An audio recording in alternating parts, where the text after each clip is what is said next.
나누기도 전에 벌써 마음이 몰랑몰랑해지면서 주님의 마음이 벌써 우리들 가운데 들어온 것 같습니다. 감사합니다. 우리가 지금까지 살펴본 사도행전은 1장과 2장에서는 오순절에 성령 강림 사건 중심으로 예루살렘 초대교회가 이제 세워지는 과정을 살펴보았습니다. 오늘 전해지는 3장에서 7장까지는 예루살렘에서 복음이 강력하게 선포됨과 동시에 교회가 폭발적으로 이렇게 성장하는 과정을 우리가 앞으로 살펴볼 예정입니다. 그런데 우리가 성장하려면 성장통을 앓게 되지요. 그것처럼 예루살렘 초대교회도 성장하는 과정 가운데 외적으로 혹은 또 내적으로 여러 가지 상황을 겪으면서 성장통을 앞으로 겪게 됩니다. 오늘의 이 말씀 가운데 직면하게 될 이런 내용에서 첫 발단이 되는 성장통으로 시작되는 첫 발단이 되는 사건들이 나옵니다. 이 사건이 무엇인지 한번 보시면서 우리 내면 속에서도 성장통이 좀 일어나셨으면 좋겠습니다. 오늘 어떤 사건이 나오는지 사도행전 3장 1절부터 10절까지 저와 함께 교독해 보겠습니다. 오후 3시 기도 시간이 되어서 베드로와 요한이 성전으로 올라가는데 남에서부터 못 걷는 사람을 사람들이 떠매고 왔다. 그들은 성전으로 들어가서 사람들에게 구걸하게 하려고 이 못 걷는 사람을 날마다 아름다운 문이라는 성전 문 곁에 앉혀 놓았다. 그는 베드로와 요한이 성전으로 들어가려는 것을 보고 구걸하였다. 베드로가 요한과 더불어 그를 눈여겨보고 그에게 말하였다. 우리를 보시오. 그 못 걷는 사람은 무엇을 얻으려니 하고 두 사람을 빤히 쳐다보았다. 베드로가 말하기를 은과 금은 내게 없으나 내게 있는 것을 그대에게 주니 나사렛 예수 그리스도의 이름으로 일어나 걸으시오 하고 그의 오른손을 잡아 일으켰다. 그는 즉시 다리와 발목에 힘을 얻어서 벌떡 일어나서 걸었다. 그는 걷기도 하고 뛰기도 하며 하나님을 찬양하면서 그들과 함께 성전으로 들어갔다. 사람들은 모두 그가 걸어다니는 것과 하나님을 찬양하는 것을 보고 또 그가 아름다운 문 곁에 앉아 구걸하던 바로 그 사람임을 알고서 그에게 일어난 일로 몹시 놀랐으며 이상하게 여겼다. 아멘. 성령이 충만해진 베드로와 요한은 이날도 기도를 하기 위해서 거룩한 장소인 성전으로 올라갔습니다. 그들은 한 번의 기도 행위가 아니라 여러 시간 또 여러 사람들이 함께 모여서 기도하기를 힘썼습니다. 유대인들은 제3시, 제6시, 제9시, 우리나라 시간으로는 오전 9시, 정오 3시 이렇게 되거든요.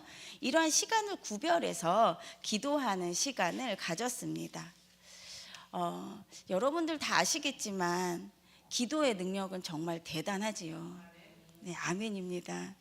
기도를 함으로 우리는 억눌린 마음에서 자유를 얻게 됩니다. 또 눈물이 변해서 기쁨이 되지요. 우리 권사님은 자주 체험을 하셔서 그렇죠? 매번 체험하셔서 아멘 아멘 하십니다. 또한 미움이 또 변해서 상대를 또 긍휼한 마음으로 보게 하는 참 신기한 능력이 기도 안에 담겨져 있습니다. 우리의 기도는 결국 하나님과 연결되는 통로로 하나님과의 그 대화 속에 소통을 하며 친밀감을 느끼는 그러한 시간입니다. 이처럼 기도는 친한 친구와의 대화처럼 하나님과도 친밀감을 나타낼 수 있는 소중한 대화의 시간입니다. 그래서 우리의 기도는 종교적으로 행하는 그런 의무적인 기도가 아니라 주님과의 깊은 사랑으로 젖어드는 그러한 나의 자발적인 하나님을 향한 우리들의 신호입니다. 즉 기도는 주님 저랑 대화해요 이러한 신호입니다. 아멘이시죠? 네. 그래서 지금 베드로와 요한도 이렇게 주님과의 시간을 기쁘게 여기면서 마음이 합한 사람들과 함께 기도하기를 힘썼습니다. 그런데 이 대목에서 제가 좀 살짝 염려스러워서 잠깐 짚고 넘어가 보려고 합니다. 근데 우리가 조심해야 할 것이 있습니다. 기도의 시간은 기쁜 것을 알지만 우리의 이 행위가 때로는 나 자신을 구속하는 시간이 될 수도 있다는 것입니다. 꼭 정해진 시간에 기도를 드려야지만 기도가 된 것 같고, 또 여러 사람이 모여야지만 함께하는 그 기도의 파워가 강해지는 것처럼 느껴질 때가 있습니다. 그래서 기도하기 위해서 우리는 정해진 시간을 약속을 하고 그 시간에 모여서 여럿이 함께 기도하자는 약속을 자주 합니다. 그러한 프로그램도 참 많지요. 네. 그래서 우리는 그 기도하기 시간에 그 장소에 항상 가서 무릎을 꿇고 기도를 하지 않으면 어느 순간 왠지 불안해지는 마음이 들 때도 있습니다. 아, 지금 기도해야 될 시간인데, 기도의 장소에 가지 못했는데 어떡하지? 때로는 내가 혼자 기도하는데 기도의 힘이 약하면 어떡하지? 같이 기도해야 파워가 세지는데 내 기도는 너무 약한 거 아니야? 결국 이 기도하러 가는 이 시간, 이 마음조차가 어느 순간 메어지는 그런 구속의 시간이 될 수가 있다는 것입니다. 그런데 또 사람이 또 너무 웃긴 게 기도하기 싫어, 오늘은 정말 가는 게 너무 피곤해, 힘들어, 이러면서도 아니야, 나를 복종시켜야 돼, 이 육은 죽었어, 하나님 말씀에 순종해야지, 기도해야지 하고 또 갑니다. 그런데 그렇게 나를 기도하는 자리에 이렇게 복종시켜서 가기까지 그 모습을 보시는 하나님의 마음은 진정 어떠실까? 너 잘한다, 잘한다, 너의 기도가 최고야, 이러실까? 한번 생각해 보아야 된다는 것입니다. 우리는 나를 굴복시켜 기도하면서 악한 유혹에 승리했다고 자부하면서 스스로 만족해 합니다. 사실은 이것은 제 경험입니다. 저 우리 아이가 어렸을 때 학교 보내놓고 그 시간에 기도하는 자리에 가지 않으면 제 자신이 너무너무 불안하더라고요. 그리고 또 혼자 이렇게 기도하고 있으면 철약 맞은 것 같기도 하고, 이 기도가 안 되는 것 같기도 하고, 이럴 때가 참 많았단 말이죠. 그런데 그렇게 몇 년의 시간을 보낸 후에 되돌아보니 내가 정말 하나님께 기도한 게 맞나? 아니면 내가 만들어 놓은 하나님의 우상을 놓고 내가 기도한 건 아닐까? 라는 생각을 했던 경험입니다. 자, 여러분 생각은 어떠십니까? 기도는 꼭 정해진 장소, 정해진 시간에 해야지만 기도입니까? 아닙니다. 또 함께 모여서만 기도해야 파워가 더 강해집니까? 아닙니까? 제가 물어보니까 또 아닌 것 같기도 했다가 또 긴 것 같기도 했다가 왜 물어보지? 그쵸? 이렇게 기도는 꼭 정해진 시간만 하는 것이 아니라 우리의 호흡 자체가 주님과의 소통이고 기도입니다. 창세기에서 주님이 우리를 지으실 때 우리에게 생명의 호흡을 넣어 주셨습니다. 생기를 넣어 주셨지요. 그런데 우리가 받은 이 호흡은 가볍게 생명아 나타나라, 이렇게 불어 넣어 주신 그런 호흡이 아닙니다. 엄마가 아기를 갖게 되면 아기가 뱃속에 있는 순간 우리는 약을 어떻게 합니까? 엄마들은 자신이 아파도 아무 약이나 먹지 않습니다. 웬만한 아픈 건 그냥 겪고 말지요. 또 엄마는 자신의 영양분은 온전히 아이에게 쏟아 부어 줍니다.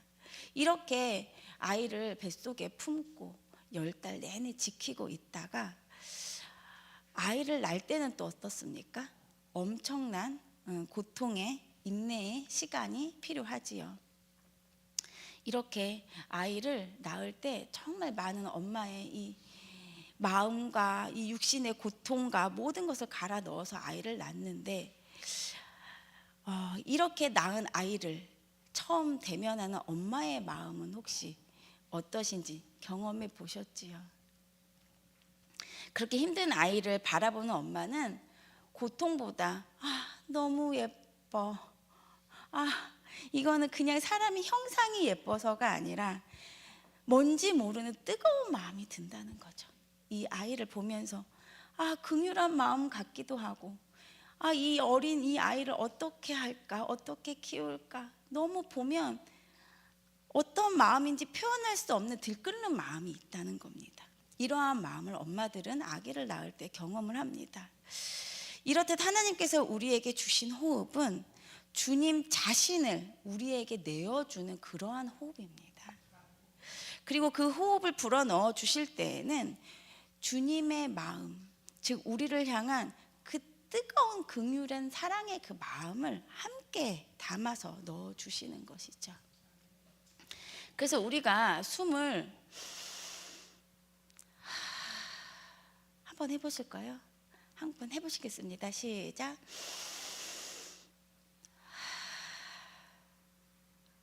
하고 호흡할 때마다 우리는 주님의 숨결을 느끼고 있는 것입니다. 그리고 주님, 당신의 호흡이 내게 있습니다. 오늘도 주님께서 주신 호흡으로 나는 호흡을 합니다 하고 고백하는 것이 우리의 호흡입니다. 그러니 우리가 호흡하는 것 자체가 바로 기도입니다. 자, 우리가 호흡을 정해진 시간만 하나요? 우리의 호흡은 언제 어디서든 다 하지요. 잠잘 때도 호흡을 하지요. 이렇듯 우리가 주님께 드려지는 기도는 언제 어디서나 잠잘 때에도 우리는 기도를 하고 있다는 겁니다. 우리 박재자 권사님이요, 주무시면서 기도를 참 잘하세요. 제가 깜짝깜짝 놀랄 때가 너무 많아요. 꿈속에서도 어쩜 그렇게 기도를 하시는지 막 외치세요. 나사렛 예수 이름으로 물러가라. 막 영적 싸움도 하시고, 아버지 감사해요 이렇게 울기도 하시고, 그런 모습을 진짜 볼 때 와, 꿈속에서도 진짜 치열하게 기도하시는구나 라는 마음이 듭니다. 또한 우리가 이렇게 함께 모여서 기도한다는 것은 기도하면 기쁨을 느낄 수 있는 기도의 이 기쁨을 함께 느끼기 위함입니다. 어떤 분은 믿음이 있어서 강한 분이 계시고요, 어떤 분은 믿음이 있어서 약한 분이 계세요. 누구나 다 똑같을 수는 없지요. 그런데 이렇게 우리가 함께 기도하면서 서로 부족한 부분들을 채워주기 위해서 이렇게 힘써서 함께 모여 기도를 하는 것입니다. 이렇게 모여서 함께 기도하게 되면 우리가 서로 물에 비치듯, 내 모습이 물에 비치듯 간절한 마음도 서로 통하게 되지요. 서로 굳이 말하지 않아도 느껴지는 것들이 있습니다. 그러한 기도는 더 뜨거운 열정이 일어나게 되고 또 간절함이 내 안에서 솟아나게 됩니다. 그래서 기도의 능력이 더 강해진다는 것입니다. 우리가 기도의 능력이 세진다는 것은 우리의 마음이 하나가 되어서 서로의 마음을 돌봐줄 수 있는 그러한 마음, 사랑의 마음이 되기 때문에 자연스럽게 강한 기도가 그러한 자연스럽게 일어나는 것이지, 모여진다는 것에 초점이 되어서 모여야만 기도가 세진다? 이것은 아니라는 것이죠. 자, 기도는 함께 모여서 기도에 힘쓸 때 능력은 더 강해진다. 그 말은 맞습니다. 말은 맞습니다. 그러나 모이는 것에 중점이 아니라 우리는 항상 본질을 꼭 기억을 해야 합니다. 본질을 잊지 않으시기를 바랍니다. 자, 서두가 많이 길어졌는데 어쨌든 우리는 함께 모여서 기도해야 합니다. 그래야 서로 마음을 느낄 수 있으니까요. 우리의 기도는 본질에 충성하게 또 본질을 잃지 않고 매이지 않는 그러한 기도 말고 하나님께서 기뻐하시는 그러한 기도가 되기를 축복합니다. 아멘. 자, 오늘 본문 2절을 보면 태어나면서부터 못 걷는 사람이 나옵니다. 이 사람은 도저히 고칠 수 없는 불치병입니다. 40년이나 앓았다고 나옵니다.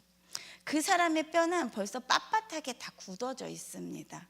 그래서 정상적인 생활뿐만 아니라 생계를 이어갈 수 있는 활동조차가 어려운 그러한 상황입니다. 그래서 그 사람은 먹고 살 수 있는 방법이 사람들에게 구걸해야지만 또 누군가의 도움을 받아서 아름다운 문이라는 그 성전 앞에 누가 데려다 줘야지만 그것도 구걸할 수 있는 그러한 상태입니다. 그런데 저 아름다운 문은 어떤 문일까요? 역사학자인 요세푸스의 그 저서가 있어요. 유대 전쟁사라는 그러한 저서에는 아름다운 문, 성전의 문을 아주 자세하게 묘사해 놓았더라고요.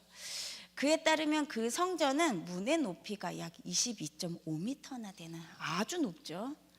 그러한 문이고 문짝을 여닫는 데만 수십 명의 장정이 필요할 만큼 거대하고 무거운 그러한 문이라고 합니다. 또 이 문은 황동문으로 되어 있는데 빛이 쫙 비춰지면 어떠한 금이 빛나는 것보다도 아름답고 찬란한 빛을 낸다고 묘사하고 있습니다. 혹시 그림, PPT에 그림 있나요? 저기 보이시나요? 진짜 높지요. 높고 저 문은 지금 그림에는 열려 있는데 저 문이 황동문으로 이렇게 빛을 반사하면 그렇게 아름다운 빛을 낸다고 합니다. 정말 저 시대 때 저러한 건물, 저러한 문을 만든다는 것 자체가 참 신기한 것 같아요. 지금 보아도 참 아름다운 문 맞는 것 같습니다. 이렇게 찬란하고 웅장하고 장엄한 성문 문턱에 40년 동안 한 번도 일어서 보지 못한 한 남자의 인생은 저 문에 비해 너무나도 초라하게 느껴집니다. 이런 그가 성전으로 들어가려는 베드로와 요한을 보았습니다. 그리고 그들에게 구걸했습니다. 베드로는 구걸하는 그를 아주 유심히 눈여겨보았다고 말씀에 써 있습니다. 눈여겨보다. 베드로와 요한의 눈빛은 어떤 눈빛이었을까요? 어떤 마음이 담겨 있었길래 눈여겨보다라는 말씀을 이렇게 남기셨을까요? 구걸하는 자에게 베드로는 말합니다. 우리를 보시오. 그러자 구걸하는 자는 저 사람들에게 내가 뭐라도 얻으려나 하는 기대감으로 그들을 바라봅니다. 베드로는 말하기를 은과 금은 내게 없지만 내게 있는 것을 당신에게 주겠습니다. 그러자 베드로가 가진 것은 물질이 아니었지요. 물질이 아닌 바로 생명이신 예수 그리스도, 구원자이신 예수 그리스도의 이름이었습니다. 그리고 베드로는 예수 그리스도의 이름으로 선포했습니다. 나사렛 예수 이름으로 일어나 걸으라 하고 말입니다. 구걸하는 자는 당장 오늘 하루 배를 채우면서 급급하게 생명을 연장할 그러한 물질을 구했지만 베드로는 하루의 생명을 연장한 그런 물질이 아니라 영원한 생명을 얻게 하는 예수 그리스도의 이름을 그에게 선포했습니다. 그러자 그는 예수님의 이름으로 굳어진 다리가 풀려서 벌떡 일어나게 되는 그러한 일이 일어났습니다. 그는 종교로 인해서 종교적으로 아주 부정하다고 취급받는 사람이었습니다. 손가락질 받으면서 아름다운 성전 문 앞에서 초라하기 짝이 없는 모습으로 유대인들에게 동정으로 던져주는 그 몇 푼의 돈과 함께 경멸과 또한 비난의 시선을 받으면서 그 자리에 앉아있는 그러한 모습입니다. 자기 스스로 얼마나 벗어나고 싶었겠습니까? 그러나 그는 자기 스스로 벗어나고 싶어도 벗어날 수 없는 그러한 비참함 속에서도 조금의 대항도 할 수 없이 더욱더 구걸해야지만 생명을 연장시켜 나갈 수 있는 그러한 처지입니다. 그런 그에게 예수님의 이름은, 그의 능력은 처참함에서 건져주는, 그야말로 구원해주는 이름이었습니다. 그의 다리가 고침받는 동시에 그는 경제적인 활동을 할 수 있는 상태가 되어버렸습니다. 즉 차별받던 그 자신이 이제는 그들과 똑같이 동등한 일반인이 되었다는 것입니다. 그는 베드로를 통해 알았습니다. 예수님의 놀라운 능력을 그는 알았습니다. 자신을 육체적, 물질적으로 고통에서 해방시켜주는, 그리고 또한 영적인 그러한 죽음에서도 자유케 하셔서 영원한 생명을 얻게 하시는 이름이 바로 예수 그리스도의 이름이라는 것을, 그 이름에 능력이 있다는 것을 이 거지는 알았습니다. 그 놀라운 사실을 알게 된 구걸하는 자는 넘쳐나는 기쁨을 주체하지 못했습니다. 그래서 걷기도 하고 펄쩍펄쩍 뛰기도 하면서 하나님을 찬양했습니다. 그리고 드디어 하나님의 성전 안으로 들어가게 되었습니다. 저는 구걸하는 자가 막 너무 기뻐서 자신이 얽매여 있던 그 삶에서 벗어나서 이제 걸을 수도 있고 뛸 수도 있고 일반인처럼 되어서 자유함을 얻으며 하나님을 찬양하는 그 모습을 보면서 눈물이 조금 났습니다. 울컥했어요. 그동안 그가 얼마나 힘겹게 살았을까. 그리고 그 만남에서, 주님과의 만남에서 그 옥죄에 있던 고통으로부터 자유함을 얻었던 그 구원의 기쁨을 알 그 순간이 얼마나 감격스러웠을까. 저도 한번 처음 만났을 때, 예수님과 만났을 때 첫사랑을 생각해 보게 되었습니다. 여러분도 구원을 받은 그 기쁨을 아직 간직하고 계십니까? 맞습니다. 우리는 구원의 감격을 항상 마음에 담고 있습니다. 그런데 우리가 하루하루 살다 보면 구원의 감격보다는 어느 순간 그 은혜를 조금씩 잃어버리는 것 같구나라는 생각도 합니다. 우리는 그 감격을 날마다 되새기셨으면 좋겠습니다. 주님께 감사함을 잊지 않는 우리들이 되었으면 좋겠습니다. 축복합니다. 저는 오늘 말씀을 통해서 나라는 사람은 과연 어떤 사람인가 투영해 보시기 바랍니다. 나라는 사람은 고침받기 전 장애를 갖고 구걸하는 자에게 속할까? 아니면 고침받고 고침을 받은 후에 변화된, 예수님을 만난 변화된 그러한 모습에 속할까? 한번 생각해 보시기 바랍니다. 당시 유대인들의 모습은 구걸하는 자를 보면서도 돈 몇 푼으로 동정하듯이, 선심 쓰듯이 그에게 동전을 던져주고는 그리고 성전 안으로 들어갔습니다. 그들은 거룩한 척은 다 하면서 그 누구도 구걸하는 자를 동정어린 눈으로 바라볼 뿐 긍휼한 눈으로 바라본 사람이 없었다는 것입니다.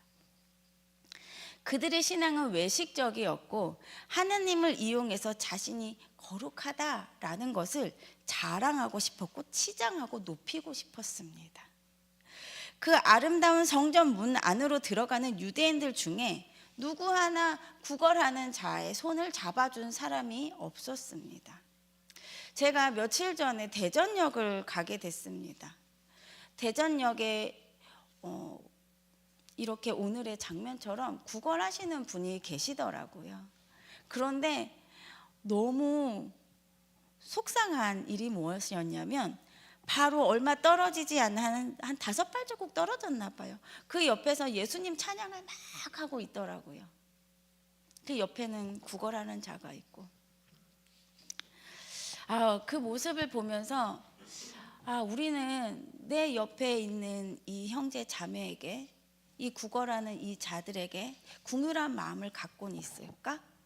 저들이 하나님을 찬양하면서 하나님의 일을 한다고 하면서 과연 하나님과 소통을 제대로 하고 있을까? 라는 생각이 잠시 들더라고요. 특히 우리 신학생들은 조심해야 될 부분들이 있습니다. 저와 신학생들 모두가 나는 하나님 일을 하고 있어. 어느 순간 일에만 치중되어 있고 하나님과의 단절이 있지는 않은지 항상 점검해 보시기 바랍니다. 이렇게 베드로는 다른 유대인들과 달랐습니다. 그를 눈여겨보았다고 하였습니다. 베드로가 눈여겨보았다는 것은 불쌍한 그 한 영혼을 뜨거운 긍휼한 마음으로 바라보는 시선이었습니다. 그 베드로의 시선이 바로 예수 그리스도의 시선이었습니다. 예수님의 시선은 마치 내 자식이 죽어가는데 그 모습을 보면서 어찌할 바를 모르시는 예수님의 타들어가는 속마음입니다. 그 긍휼한 마음에 가슴이 찢어져서 그 아들을 위해서 대신 내가 죽고 말지, 내가 차라리 죽을게 하는 그 뜨거운 아비의 마음이었습니다. 그런데 하나님의 안으로 들어가는 저 유대인들은 구걸하는 자를 향해서 긍휼함을 품은 자 하나 없이 오직 하나님을 이용해서 자신만의 이익을 탐하는 자들의 모습입니다. 그런데 그들의 모습이 한두 명이 아니라 아주 많은 자들이라는 것입니다. 그렇다면 진짜 영적 장애를 가진 자들은 누구입니까? 하나님의 이름을 이용한 저 유대인들이 영적 장애자입니까? 아니면 자신의 비천함을 인정하고 자신을 납작 엎드려서 예수님을 바라본 그 거지입니까? 저는 사실 요즘 마음이 굉장히 애통합니다. 주님을 모르는 사람들은 주님을 모르니까 어쩔 수 없습니다.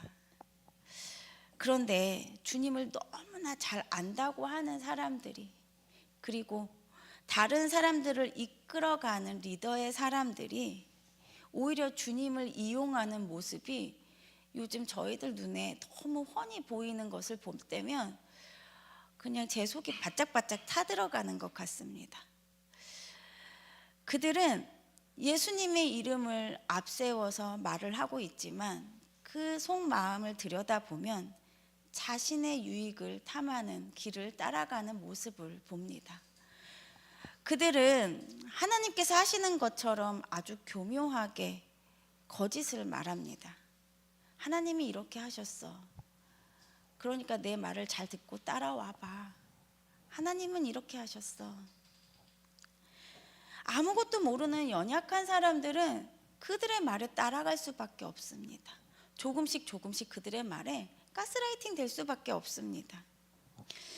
그리고 그들은 마치 선한 목자가 탈을 쓰고 양을 잡아먹는 이리처럼 자신이 하나님의 것들을 하나둘씩 꿀꺽꿀꺽 삼켜듭니다. 그런데 이들은 아무도 모르는 줄 알아요. 이 세상에 거짓이 있습니까? 숨겨지는 것들이 있습니까? 하나님 앞에 아무것도 숨겨지는 것은 없습니다. 그런데 이들은 자신의 그 깊은 속마음이 숨겨진 줄 압니다. 아무도 모르는 줄 압니다. 그렇지만 하나님께서 모르실 리 없지요. 아무것도 잘 모르는 제 눈에도 보이는데 하나님께서 모르시겠습니까? 이들은 화려한 종교 옷을 입었지만 벌써 자신의 탐욕에 눈이 멀어버렸습니다. 영적 장애를 가진 자가 되어버렸습니다. 지금이라도 자신의 그 영적 장애를 가진 모습, 그 거지의 모습이 바로 나구나, 내가 바로 그 거지였어 라고 깨닫고 주님 앞에 회개하고 돌아오면 좋겠지만 거짓으로 달려가는 그 탐욕의 발은 어찌나 그리 빠른지, 사람들의 환호 속에 자신이 하나님의 유익을 다 가로채고도 전혀 양심에 꺼리낌이 없는 모습을 바라보게 됩니다. 주님을 이용해서 장사꾼처럼 되어버린 앞서가는 자들이, 주님의 말씀을 전하는 자들이 이제는 그들에 대한 분노가 더 이상 나지 않습니다. 처음에는 너무 화가 났었거든요. 어떻게 저럴 수 있지? 아무것도 모르는 우리 학생들, 아무것도 모르는 우리 권사님들, 집사님들, 우리 성도들, 도대체 하나님의 자녀들을 뭘로 보기에 이렇게 하나? 너무 화가 났었거든요. 그런데 그들을 위해서 기도하고 하다 보니 어느새 제 마음에 주님, 저들의 죄만을 가지고 우리가 어떻게 뭐라 할 수 있겠습니까? 저들도 우리 형제인데 내가 어찌 내 형제가 잘못했다고 저들을 지적할 수 있겠습니까? 주님, 저들이 주님과 멀어지고 단절되는 저 발걸음을 제발 좀 돌려달라는 기도가 어느 순간 나오더라고요. 이제는 우리가 그들의 잘못을 잘못했다고 비판하고 지적할 것이 아니라 우리의 눈을 똑바로 떠야 합니다. 분별력이 있어야 합니다. 그리고 잘못된 자들을 위해서 우리가 애통하는 마음을 가지고 함께 기도해야 합니다. 주님 앞에 눈물로 기도할 때 하나님께서는 저들이 잘해서 저들이 돌아와서가 아니라 그들을 품어주는 우리들의 뜨거운 눈물 때문이라도 하나님께서는 되돌이켜 주시고 또 올바르게 잡아주실 줄 믿습니다. 제가 이렇게 말씀드리는 이유는 그들을 비난하기 위해서 말하는 것이 아니라 그들의 모습이 사실 나의 모습이기 때문입니다. 나도 하나님의 이름으로 행한다 하지만 우리들 마음속 깊은 곳에는 하나님을 이용해서 나 자신을 높이려고 하는 것들이 있습니다. 아니야, 나는 그렇지 않아, 나는 하나님밖에 없어 라고 말하지만 잘 생각해 보십시오.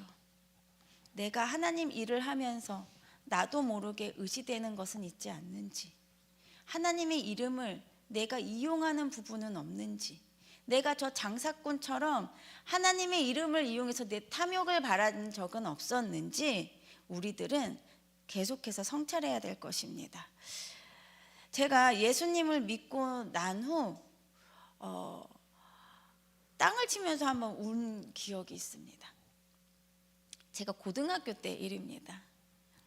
제 친구가 아빠랑 남동생이랑 아빠랑 이렇게 셋이 한 집에 살고 있었습니다. 그 친구의 가정은 좀 형편이 많이 어려웠습니다. 그래서 모든 부분에서 다 부족했었습니다. 어느 날 친구랑 함께 길을 걸어가는데 어묵을 파는 그런 포장마차처럼 이렇게 생긴 있죠, 붕어빵 파는 그러한 곳, 어묵을 팔고 있는 거예요. 그때 당시 어묵이 하나에 200원이었거든요. 제 주머니를 이렇게 만져보니까 제 주머니 안에 10,000원이 있었습니다. 그 친구가 너무나 먹고 싶어 하길래 제가 10,000원 전부를 다 꺼내서 손에 쥐어주고, 야, 너 먹고 싶은 만큼 실컷 이 돈에 한해서 다 사 먹어 하고 선심 쓰듯이 그렇게 베푼 일이 있었습니다. 그때는 제가 참 잘한 일이라고 생각했어요. 아, 너 진짜 착하다. 내 스스로, 아, 너 진짜 착하다. 너가 가진 거 다 줬어? 저 친구 배고픈데 배를 채워줬어? 제 스스로 자부하면서 오랜 세월을 살았습니다. 그런데 예수님을 믿게 되자 갑자기 기도하는데 그때 장면을 떠올려 주시더라고요. 그때 네 행동이 얼마나 교만했는 줄 알아? 그때 네 행동으로 그 친구의 마음의 상처를 얼마나 크게 받았는 줄 알아? 제가 친구에게 10,000원을 내줄 때는 아주 선한 행동 같지만 그 마음속 깊은 곳에는 그 친구의 가난을 비웃었습니다. 아, 이것도 못 사 먹어? 너 그렇게 가난해? 너 진짜 이거 하나 사 먹을 돈도 없단 말이야? 단돈 200원인데? 제 마음 안에 그 친구를 비웃고 있었어요. 실컷 사주는 내 모습을 자랑스러워하면서 저는 저만의 그런 의로움에 취해서 살았습니다. 근데 예수님을 만나고 나서 12년이 흘러서 그 장면이 딱 떠오르는데, 아, 내가 그때 친구의 배를 채워준 게 아니라 내 교만함을 채웠구나. 나를 높이고 나의 유익을 채우는 그 교만함의 행동이 내가 하나님을 팔아먹은 거구나 라는 생각이 딱 들더라고요. 그러면서 그때부터 얼마나 회개를 했는지 하나님 앞에 많이 울었습니다. 그리고 그 친구한테 전화했었습니다. 친구야, 그때 일 생각나? 솔직히 저는 그 친구 기억 못할 줄 알았거든요. 생각하더라고요. 그때 네가 나 어묵 사줬잖아. 엄청 사줬잖아. 그때 제가 사과했어요. 그때는 몰랐어. 너의 자존심이 그렇게 상한지도 몰랐고 하나님 앞에 내가 의로운 줄만 알았어 라고 고백을 하자 그 친구가 울더라고요. 자신 많이 상처받았었다고, 자존심이 많이 상했었다고. 이렇게 하나님 앞에 서고 보니까 제가 얼마나 이 속마음이 시커멓고 구역질 나는 이 더러운 마음이 있는지 그제서야 알겠더라고요. 아, 철저하게 낮아져야 되겠구나. 하나님 앞에 내 자신을 똑바로 봐야 되겠구나. 사람들은 저한테 그럽니다. 아, 너 착하다고. 이름도 선이 착한 여자잖아요. 너 되게 착하다고. 근데 저는 솔직히 착하다는 말이 좋지 않습니다. 왜냐하면 그 착하다는 그 말 안에 저는 알거든요. 저 안에 있는 이 질투심, 또 시기하는 마음, 또 누군가 경쟁하려고 드는 마음, 또 하나님을 이용해서 하나님 이름을 말하지만 똑바로 살지 못하는 내 모습, 점점점 작아지는 제 모습을 알거든요. 그래서 저는 아, 너 되게 착하다, 이 말이 굉장히 저를 찌르는 말입니다. 너 똑바로 살아, 이런 말 같아서. 사랑하는 여러분, 나의 영적 상태를 잘 성찰해 보시기 바랍니다. 여러분은 하나님 앞에 계십니까? 하나님 앞에 계십니까?